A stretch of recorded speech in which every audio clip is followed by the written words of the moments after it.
Good morning from KMVT. Good morning, Southern Idaho. I'm Jacob Dizon. Here's a look at your digital news update. Last night, parishioners and Magic Valley community members came out to the Twin Falls Visitor Center for a suicide walk put on by St. Edward Catholic Church. The annual walk began 2 years ago when one of the priests, Father Julio, wanted to shine a light on the issue. The church wants to make people aware of how many people are battling with thoughts of suicide and depression. With an area resident dying of suicide just this past weekend, this walk had an even stronger purpose to the organizers. Their goal is to show people that they never walk alone. We need to recognize that it's something that needs to be dealt with and talked about.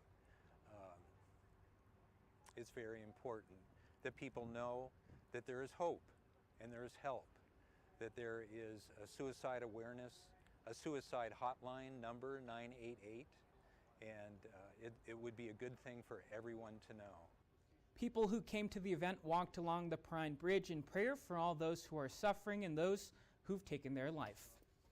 Meanwhile, the South Central Public Health District notes that in Twin Falls County alone, the rate of suicide exceeded 25 per 100,000 in 2022. The Twin Falls School District, like many other districts, are limited on the mental health assistance they can offer due to a lack of state and federal funds available. School District spokeswoman Eva Craner says suicide and mental health are important topics to address for both students and staff. It's why the district works with community partners to apply for grants in the effort of offering mental health training and services. We've been able to bring in, we call them embedded clinicians, so mental health counselors who have a private practice, but they have an office within one of our buildings so that students don't have to leave campus to go to their mental health counselor. They can do that right on campus. That's in a few of our schools. Craner adds that they're also trying to secure more grants to support mental health and counseling programs for students. She says they also utilize their staff and students to encourage those struggling with mental health to not be afraid to talk about it before it's too late. For those needing resources, you can reach out to the district or call the national hotline at 988. An accident on Highway 75 north of Shoshone has the Lincoln County Sheriff's Office asking drivers to pay attention. Just before 11:30 Thursday, two electric vehicles, a Toyota sedan and a Chevy SUV, crashed into each other. According to deputies on scene, one of the vehicles attempted to pass the other as it was turning into Mammoth Ice Caves. According to the Sheriff's Office, Highway 75 is a common place for accidents. A lot of slower vehicles turning into the ice caves, both Shoshone and Mammoth Ice Caves, or trying to pass gravel trucks that are on the highway, especially during the summer. I just want to tell people that they need to slow down and make sure it's okay to pass before they actually pass.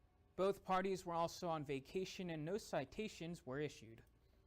The Idaho State Board of Education is meeting this summer to address topics surrounding the upcoming school year. Earlier this week, the board met in Pocatello to discuss future updates, including K-12 waivers. The Idaho State Department of Education provided a slideshow listing what provisions could be waived by Idaho schools if needed. Superintendent of Public Instruction Debbie Critchfield says these waivers are only good for 4 years. Eligible provisions include assessments that are requirements to administer statewide annual math and reading assessments. Other ones include accountability interventions for low-performing schools, as well as transparency to publish report cards, various data points, and individual requirements.